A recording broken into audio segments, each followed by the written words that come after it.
Morning, everyone, and welcome to all of you in Booster Pack 14. इसके पहले मैंने 13 video बना चुका हूँ और अपलोड कर चुका हूँ।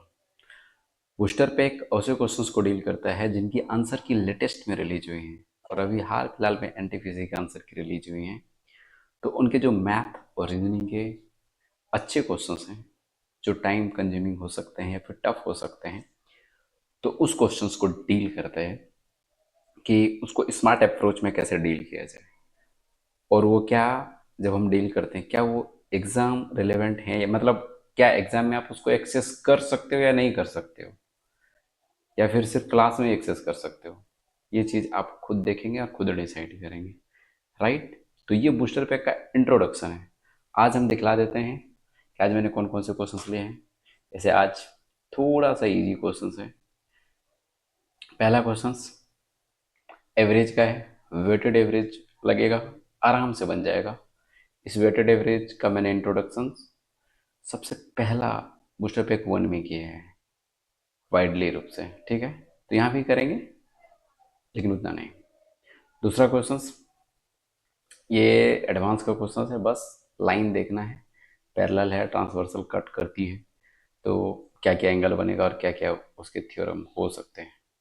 ये again easy questions, profit and loss का क्वेश्चन है, बट देखना है। नेक्स्ट, ये हैं आपका सिंपल इंटरेस्ट के क्वेश्चंस। देखो क्वेश्चंस इजी है लेकिन और भी आपका इजीएस्ट वे में बताऊंगा, राइट। नेक्स्ट क्वेश्चंस, ये पाइप एंड सिस्टर्न का है।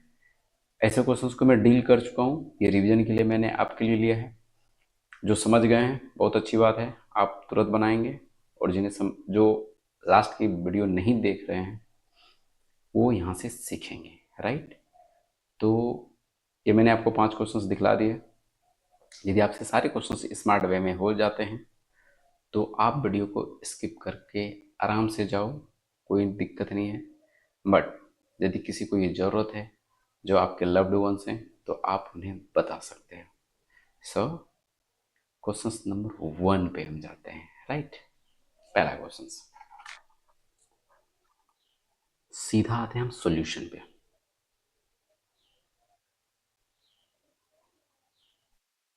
ओके, देखो क्या कहते हैं ना कि ग्रुप है, उसमें मैन है, उसमें वुमेन है, उसमें चिल्ड्रन है, राइट। इनमें से 20% पुरुष है, 20% पुरुष है, 50% महिलाएं हैं, तो 50 20 70 हो गया। और कोई भी परसेंटेज 100 पर काम करता है तो यहाँ पर 30 हो गया। अब ये मत कहना कि यहाँ पर परसेंटेज आपने क्यों नहीं लिखा। भाई साहब, हम सिर्फ उस चीज को डील करते हैं जो आप एग्जाम्स में लगाते हो, राइट। अब सुनो, उनका औसत वजन 45 60 और 20 kg, यानी यहाँ पे 45, यहाँ पे 60 और यहाँ पर 20 kg है। आपको वेटेड एवरेज निकालना है, राइट। कैसे निकालोगे, सुनो। सबसे पहले आपको मैंने बताया था बूस्टर पैक 1 में कि ये जो ऊपर की डेटा है ना, आप इसको किसी भी नंबर से डिवाइड करके छोटा कर सकते हो। तो मैंने 10 से डिवाइड कर दिया, 10 दूना 20, 10 बचे 50, 10 तिया 30। आप नीचे वाले नंबर को भी डिवाइड करके छोटा कर सकते हो, लेकिन जितनी नंबर से आप डिवाइड करके इसको छोटा करेंगे आपको उतना नंबर से आंसर में मल्टीप्लाई करना पड़ेगा। एग्जाम्स में ऐसा देखा जाता है, और जो मेरे साथ होता है कि एग्जाम्स के टाइम में ना वो मल्टीप्लाई करना भूल जाते हैं, जिनकी वजह से कि आंसर आपका या तो देर हो जाता है या फिर आपका फ्रस्ट्रेटिंग हो जाएगा, ठीक है। तो एग्जाम्स में हम ये नहीं चाहेंगे कि आपके ऊपर कोई ऐसा माहौल बने। तो आप क्या करते हो, इन दोनों को गुना करते हो, यानी 45 × 2 प्लस इन दोनों को गुना करते हो 5 × 60 प्लस इन दोनों को गुना करोगे यानी 3 × 20। और आप डिवाइड कितना से करते हो, डिवाइड जो ऊपर वाले नंबर है ना इसका सम कर दो, 2 और 5 7 और 3 10। बोला ठीक है, कर देते। इसी को बोलते हैं वेटेड एवरेज। अब सुनो ध्यान से, 45 दुना कितना हो जाएगा 90, 60 पंचे कितना हो जाएगा 300, और 20 किया कितना हो जाएगा 60 बटे 10। 390 और 60 450, 450 बटे 10 45। वेरी वेरी इजी क्वेश्चंस जिसका हम डिस्कशन कर चुके हैं। जो रेगुलर फॉलो कर रहे हैं उसे बनाने में इसको 30 सेकंड का टाइम लगेगा, राइट। चलते हैं क्वेश्चन नंबर 2 पे। ये क्वेश्चन थोड़ा सा अच्छा हो सकता है बट ये भी इजी है। क्या बोलते हैं कि दो लाइन है ए बी और सी डी। मैंने ए बी ड्रॉ कर दिया, मैंने यहाँ ये लाइन रहा ए बी आपका, और ये लाइन रहा आपका सी डी। ए बी और सी डी समानांतर है तो समानांतर का पैसे मार्क कर देते हो, नॉर्मल सा दिखना चाहिए, ठीक है। पी क्यू क्या है देखो, a transversal P Q intersects A B. Transversal का मतलब होता है तिर्यक रेखा, मतलब एक तिरछी रेखा। तो पी क्यू ए बी को कहां पे काट रही है, ए बी को ई पर काट रहा है और सी डी को एफ पे काट रहा है। बोला ठीक है। अच्छा आपको एक थ्योरी पता है, रुको अच्छा बताते हैं। और क्या दिया, P E B 56 degree, P E B यानी ये वाला एंगल दे रखा है मेरे पास 56 degree. G is a point between A B and C D, sorry यार, जी इज अ पॉइंट, ये रहा G is a point between A B and C D such that B E G 32 degree, यानी B E G, यहाँ पे मैंने point लिया था B E जी, ये वाला आपका पड़ता है 32 डिग्री। बोला ये ठीक है, कोई दिक्कत नहीं है। और जी एफ ई 47 डिग्री। अब जी एफ ई कैसे बनेगा, देखो यहाँ पे ये जी है, ये एफ है, ये ऊपर में ई जाएंगे तो जी एफ ई, ये जी एफ ई कितना है 47 डिग्री 47 डिग्री। वैल्यू इसने किसकी पूछ रखी है, ई जी एफ की पूछी, यानी आपको ई जी एफ यानी ये वाला वैल्यू निकालना है। एक बात बताओ, रफ में आते हैं। एक लाइन है, स्ट्रेट लाइन है, ठीक है, और इस वजह से कोई ट्रांसवर्सल लाइन मान लो कि इस तरह से, मैंने आगे नहीं किया, मतलब एक लाइन यहाँ पर है, तो जब ये सीधी लाइन है, ये वाला लाइन, ये वाला लाइन सीधी लाइन है, क्या एक सरल रेखा है ना, सरल रेखा है, तो ये दोनों का जो सम होगा कितना होगा, अल्फा और बीटा यदि रहे तो आप आराम से कह दोगे कि भाई सिंपल लाइन है, इसका सम 180 डिग्री होगा। यही चीज़ तो यहाँ पर है, 56 यहाँ पर है, 32 यहाँ पर है, 88, 56 32 88, और ये जो है ना, ये वाला लाइन इसको मैं डार्क करने की कोशिश कर रहा हूँ। ये क्या है, एक स्ट्रेट लाइन है, टेढ़ा है लेकिन स्ट्रेट लाइन है। तो जब स्ट्रेट लाइन है तो इसका भी सम कितना हो जाएगा 180 डिग्री। तो 56 और 32 कितना होता है 88, और 180 में यदि 88 घटा देंगे तो कितना बचेगा 92, यहाँ पे आपका बच जाएगा 92, ठीक है। अब देख लो, अब ये वाला एक ट्रायंगल बन जाता है मेरा, ये वाला क्या बन जाता है, ट्रायंगल बन गया। और किसी भी ट्रायंगल के तीनों जो अंतःकोण होगा उसका सम कितना होगा 180 डिग्री। प्लान ठीक है, 7 2 9, यूनिट डिजिट पे कितना होना चाहिए 1 होना चाहिए। ये रहा आपका आंसर। क्या यूनिट डिजिट देख सकते हैं, सॉल्व करके भी जा सकते हैं, कोई दिक्कत नहीं है। देखो 92 और 47, तो 7 और 2 9 9 4 तेरे 139 डिग्री, और त्रिभुज का कितना हो जाएगा सम 180, 180 में 139 घटा दो, हो गया 41 डिग्री आंसर। जिनको यूनिट डिजिट से जाना है वो यूनिट डिजिट से जा सकते हैं, राइट। तो कुछ था क्या? नहीं।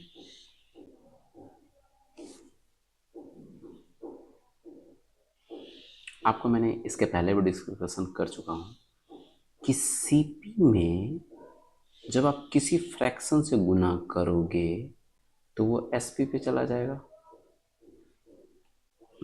कोई दिक्कत है क्या? ये फ्रैक्शन वही फ्रैक्शन है जो हम परसेंटेज को डिनोट करते हैं। मान लो ये 20% है, तो 20% को हम किस तरह से लिख सकते हैं? 1/5 लिखते हैं। यदि मान लो कि किसी किसी सीपी में, मतलब कोई सामान है, उसको हमको बेचना है 20% प्रॉफिट पर, तो सेलिंग प्राइस क्या होगा? 5 यूनिट पर 1 यूनिट प्रॉफिट चाहिए, तो 6/5। तो इसी को हम बोल देते हैं फ्रैक्शन, क्योंकि परसेंटेज का सारा काम फ्रैक्शन से करो, बहुत इजी हो जाएगा। बोला ठीक है, कोई दिक्कत नहीं। एक विक्रेता ने 1 रुपया में 5 चॉकलेट बेची, तो बेची का मतलब क्या होता है? Selling price.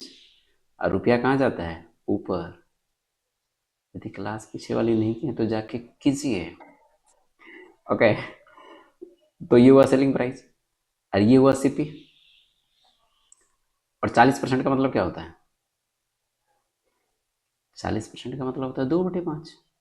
बोला ठीक है, तो 40% के लाभ पर बेचेंगे तो इसका फ्रैक्शंस कितना बनेगा? इसका फ्रैक्शंस ये बनेगा कि 5 तो 5 यहाँ रहेगा ही रहेगा, लेकिन 5 यूनिट में 2 यूनिट हमको एक्स्ट्रा चाहिए, वो प्रॉफिट होगा, तो हो जाएगा 7। तो सीपी को यहाँ पर 7/5 से गुना कर देंगे। बोला ठीक है, तो इस 5 को 5 से कटा देंगे और जब यहाँ सीपी आएगा तो सीपी आएगा 1/7। हाँ ठीक है, इस चीज़ को भी मैं डिस्कशन कर चुका हूँ कि ऊपर की चीज़ जो आता है वो रुपया होता है और नीचे की चीज़ क्वांटिटी होती है। हाँ ठीक है, तो दुकानदार ना 1 रुपया में 7 नींबू खरीदा होगा, चॉकलेट चॉकलेट सॉरी।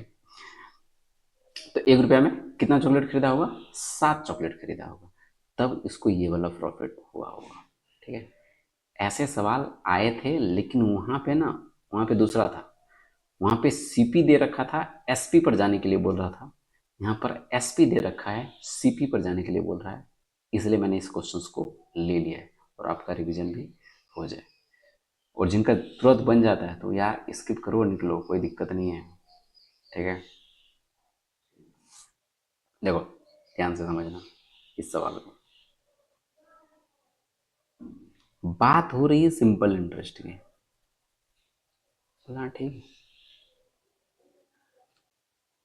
रियल में कोई मूलधन, मान लो कि कोई चीज 100 रुपये है, मतलब ओरिजिनल यदि चीज हो जाए तो वो तो 100% होती है ओरिजिनल में। लेकिन हम बोल देंगे कि इसको हमको 2 गुना करना है, तो 2 गुना करना है तो इसका मतलब कि 200% हो जाएगा। बोला हाँ ठीक है, 2 गुना करना है तो 200% होगा। तो कितना बढ़ रहा है? तो 100% से बढ़ रहा है। बोला हाँ ठीक है। अब क्या बोलता है ना कि कोई धनराशि साधारण ब्याज पर 12 वर्षों में 2 गुनी हो जाती है। 2 गुनी हो जाती है ना, जहां बोले 2 गुनी, इसका मतलब 100% से 200% हुआ होगा। बढ़ा कितना? 100%। इस और ये 100% कहाँ कहाँ से बनेगा? ये 100% आपका 100% टाइम और रेट का प्रोडक्ट होगा। ये 100% टाइम और रेट का प्रोडक्ट होगा। तो जब टाइम एंड रेट का प्रोडक्ट होगा तभी तो वो जाके उतना ब्याज देगा और वो राशि डबल हो जाएगी। तो यहाँ पर क्या होगा? 2 गुनी हो जाएगी। 2 गुनी हो जाएगी यानी 100% बढ़ रहा है। लेकिन 100% तो बढ़ रहा है, लेकिन कितना ईयर में बढ़ रहा है? तो यह है 12, डिवाइड कर दो, आ जाएगा आंसर 8.33%। देखो इजी सवाल है, लेने का मतलब ये है ना कि आप ये मत मानने लगना कि माना कि मूलधन 100, फिर मिश्र धन 200, फिर ब्याज गुना 100/मूलधन गुना समय, ये वो मत करो। राइट, ये वो करना टाइम निकल गया। ठीक है, आप सिंपल सा जाओ, यहाँ पर मान लो कि 2 गुनी हो जाएगी, तो चूंकि 100 होगा, 3 गुनी हो जाएगी, तो चूंकि 200 से बढ़ेगा, और उसमें टाइम से फिर आप डिवाइड कर दो। टाइम या रेट कुछ भी दिया रहे, कोई मतलब ही नहीं है आपको। ठीक है, बस इजी। Again easy. इस क्वेश्चन को भी लास्ट में मैंने बताया था, अच्छा लगा। और क्वेश्चंस का फ्रीक्वेंसी देखते हैं ना, रिपीटेशन हर शिफ्ट में दिखता है लगभग, तो लगता है कि यार ले ले। देखो पाइप ए है और पाइप बी है, ये 12 घंटा में भरता है, ये 10 घंटा में भरता है। तो नॉर्मली हम क्या लेते हैं, एलसीएम लेते हैं, जो कि टोटल वर्क होगा, बरपंचे 60, 10 छकी 60, बोला ठीक है। ये क्या है, टाइम है। ये क्या है, एफिशिएंसी है। ये क्या है, टोटल वर्क है। इतना तो आपको पता होना चाहिए, नहीं पता होना चाहिए तो दुख की बात है। चलो ठीक है, अब सुनो, मेरा ये कहना है कि 7800 लीटर की टंकी को भरता है, 7800 लीटर की टंकी को भरता है। तो एक्चुअली में टोटल काम है, लेकिन 7800 लीटर को मैंने यहाँ क्या मान लिया है कि मेरे पास 60 यूनिट है। यही 7800 लीटर 60 यूनिट मैंने लेट किया है।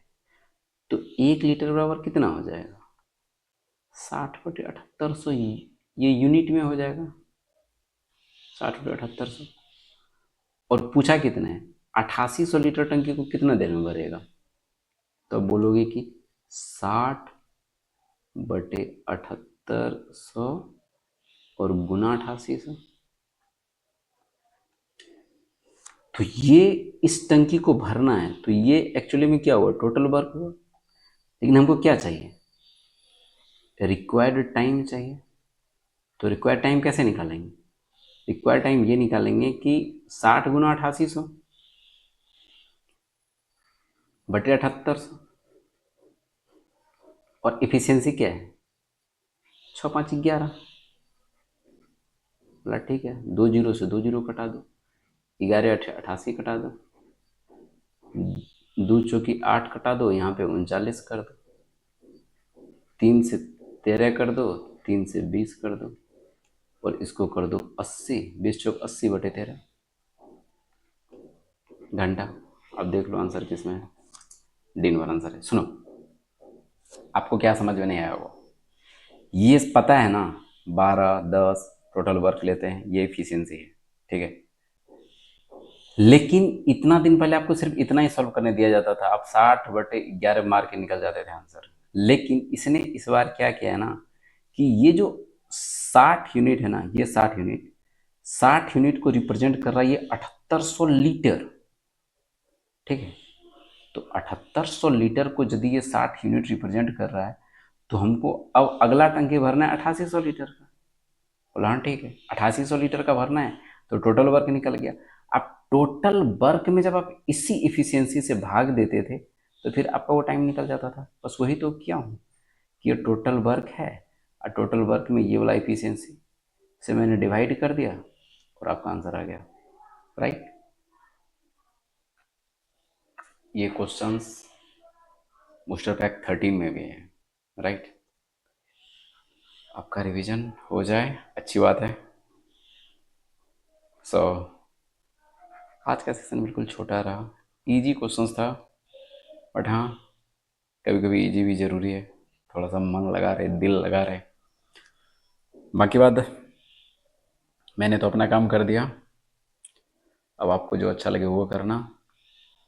और मिलते हैं बूस्टर पैक 15 में। बूस्टर पैक अल्टरनेट पे वीडियो आती है, अच्छे क्वेश्चंस का कलेक्शन लेता है, और वो क्वेश्चंस वहाँ से लिया जाता है जिनकी लेटेस्ट में आंसर की रिलीज हुई है। अपने मन से कुछ नहीं कर रहा हूँ मेरे भाई, तो बाकी अपने हिसाब से देख लेना, right. So thank you to all and love you to all, and see you again in Booster Pack 15. Bye bye.